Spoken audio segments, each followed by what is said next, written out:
할렐루야. 사랑하는 반석의 성도 여러분, 10월 12일 월요일 아침 아까베 시간이 돌아왔습니다. 10월 한 달도 벌써 이제 중반전으로 접어들었는데요. 여러분 하루하루 말씀으로 은혜 받으시고 함께 이 어려움을 헤쳐갔으면 좋겠습니다. 사도 바울이 일평생 힘을 쓰고 애썼던 것을 이제 한 문장으로 표현하면은 교회 바로 세우기, 이렇게 정의할 수 있습니다. 주님을 만난 이후에 사도 바울이 남은 인생을 다 투자했던 것은 뭐냐 하면 하나님의 나라, 또 그 의의가 확장되는 이 교회를 바로 세우는 것, 이것이 사도 바울이 일평생 힘을 다했던 것이죠. 예를 들어 우리가 사과나무를 키울 때 이제 씨를 뿌리고 가만 놔둔 것이 아니라 이제 때가 되면 잡초도 뽑고 또 농약도 치고 또 때로는 비료도 주고 해서 아름다운 열매를 맺을 때까지 굉장히 수고를 했던 이 사도 바울을 봅니다. 그래서 오늘 그 19절 말씀에 보면은 제가 오늘 설교 제목으로도 택한 부분인데요. 이 모든 것이 너희의 덕을 세우기 위함이다. 이렇게 자기 중심의 표현을 해요. 저는 개인적으로 저와 여러분들이 오늘 이 설교 말씀을 듣고 우리의 삶의 방향과 초점이 다시금 하나님 나라에 좀 집중되었으면 좋겠다, 이런 마음으로 말씀을 드리고 사도 바울과 같은 중심이 좀 회복되는 복된 아침이 되었으면 좋겠습니다. 그래서 오늘 이 사도 바울이 자기의 일평생 동안 아주 독특한 자기의 경험을 이야기하는데요. 그것이 셋째 하늘을 다녀온 이것을 체험을 표현하고 있습니다. 왜냐하면 그때 당시에 많은 사람들이 신비한 체험이나 그리고 신비한 그 은사를 가진 사람들이 가진 것들이 마치 영역이라고 추켜 세우고 그것들로 하여금 교회 본질을 훼손케 하는 일이 있었기 때문에 사도권의 변호를 위하여 자기 자신도 셋째 하늘을 바라보았던 경험을 이야기하는 것이죠. 그러나 5절 말씀에 보면은 이제 이것도 굉장히 이 사도 바울 입장에서는 겸손하게 이야기하고 있는 부분이 있습니다. 5절 말씀을 보겠습니다. 우리 어제 주일날 묵상하여는 큐티 본문인데요. 내가 이런 사람을 위하여 자랑하겠으나 나를 위하여는 약한 것들 외에 자랑하지 아니하리라. 지난주에 살펴본 것처럼 자신을 자랑하지 않겠다 했어요. 그래서 하나님이 주신 것만 자랑하겠다, 이 말을 되풀이하죠. 자, 6절. 내가 만일 자랑하고자 해도 어리석은 자가 되지 아니할 것은 내가 참말을 함이니라. 이것이 자랑거리가 되지 않은 이유는 이걸 진짜 경험했기 때문에 그렇다는 것입니다. 자, 6절 하반절. 그러나 누가 나를 보는 바와 내게 듣는 바에 지나치게 생각할까 두려워하여 그만두었노라. 교회의 덕을 세우는 데 있어서 이 신비한 체험이 오히려 방해가 될까 봐, 혹은 자신을 축혀 세우는 도구가 될까 봐, 교만한 마음이 될 수 있을까 봐 이 자랑하는 것을 그만두겠다. 그리고 사도 바울이 집중하고 또 집중한 것이 있습니다. 그것이 7절인데요. 여러 계시를 받은 것이 지극히 크므로 그가 받은 은사 혹은 그가 당한 여러 가지 환난보다도 하나님이 자기에게 허락하신 이 진리의 계시의 말씀이 너무 크기 때문에, 그리고 이 진리의 계시의 말씀만이 우리의 사람을 변화시키고 주의 나라를 확장시킬 수 있기 때문에 자기는 온전히 여기에만 집중하겠다, 이 얘기거든요.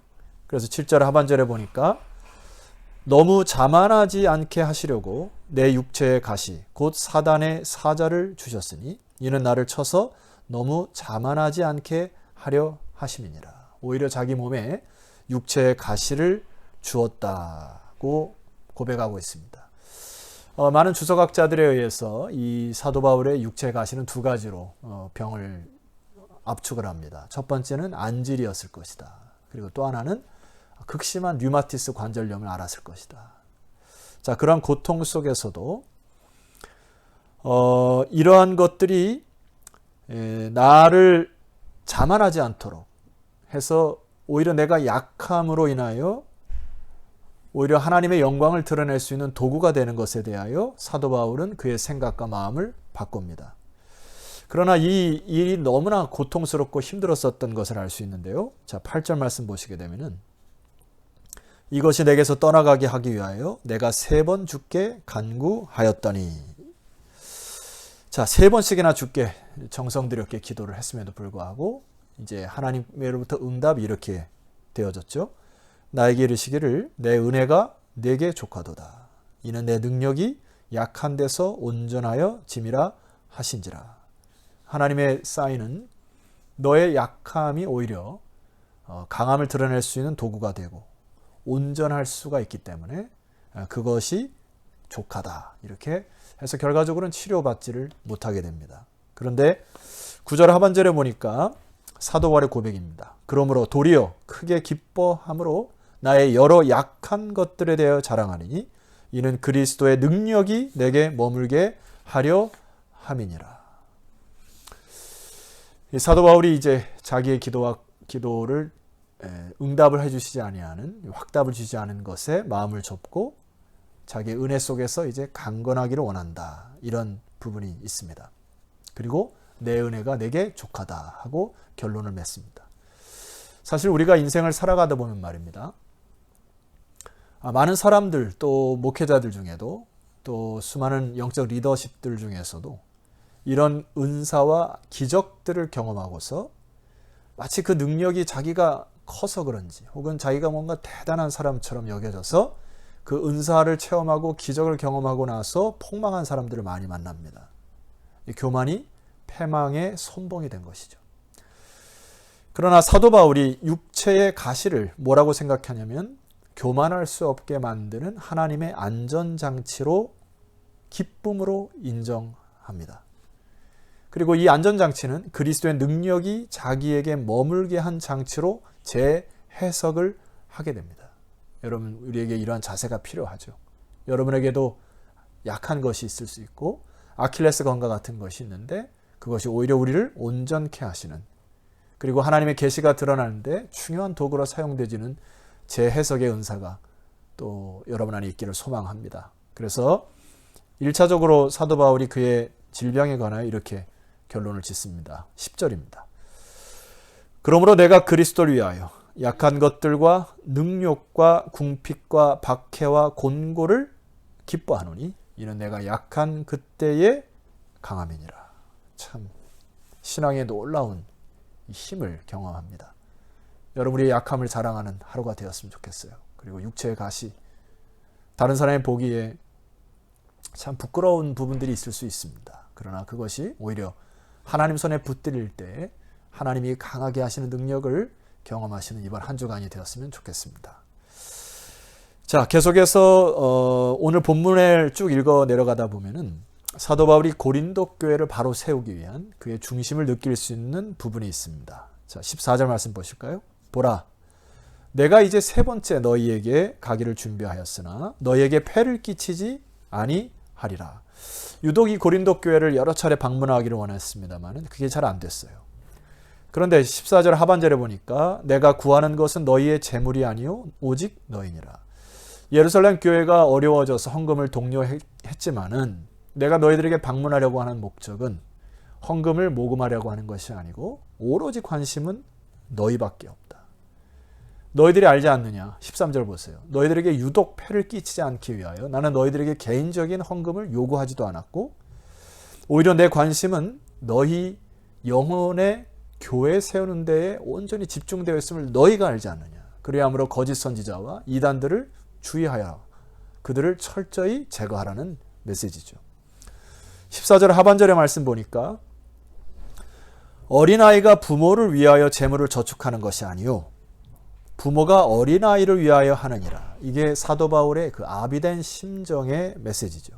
15절 내가 너희 영혼을 위하여 크게 기뻐함으로 재물을 사용하고 내 자신까지도 내어 주겠다.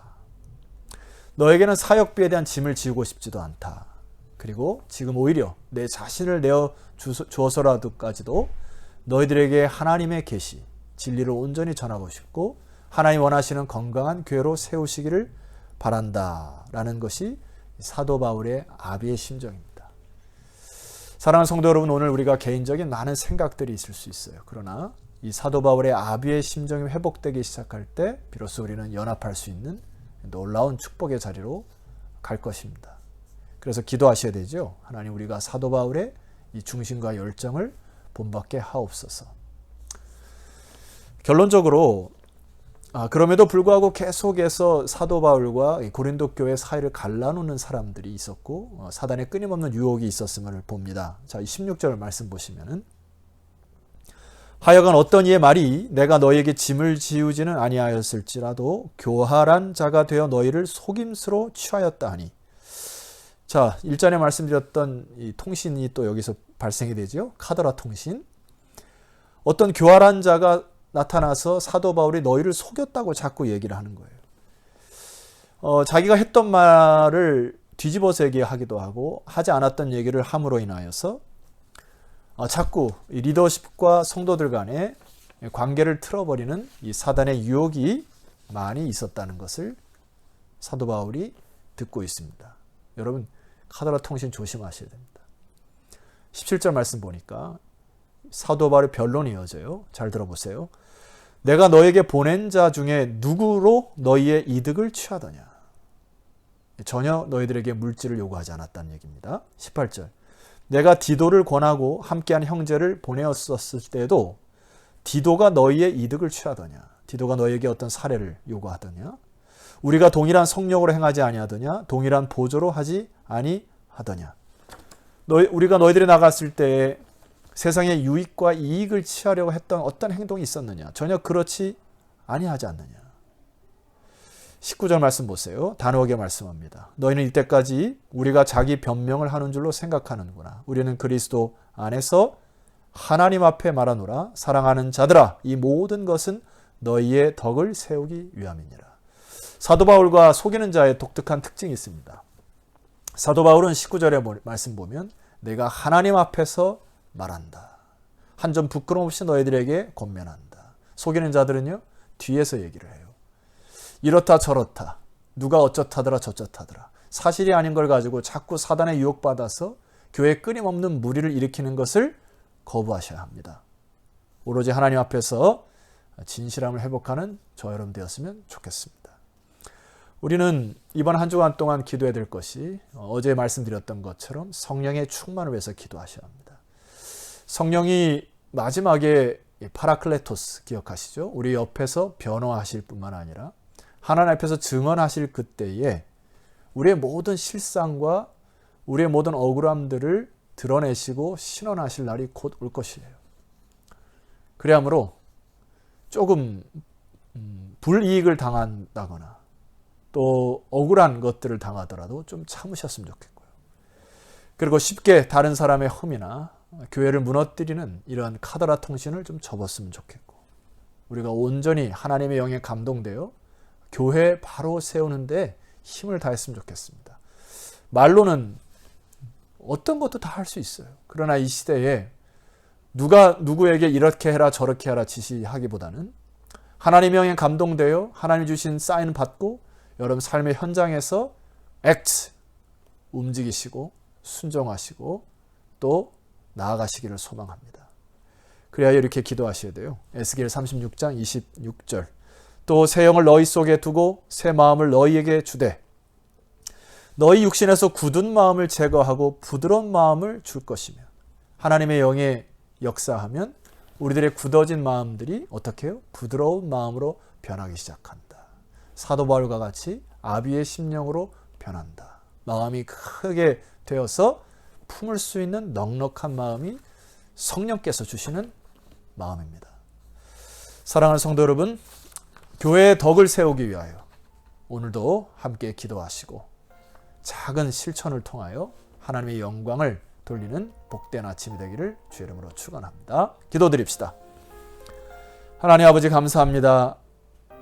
우리가 하나님의 성령에 충만한 일들이 하나님의 성전에 흘러 우리의 발목에 차고 무릎에 차고 또 가슴까지 차 하나님의 충만함에 거하는 시월한 달이 되게 하옵소서.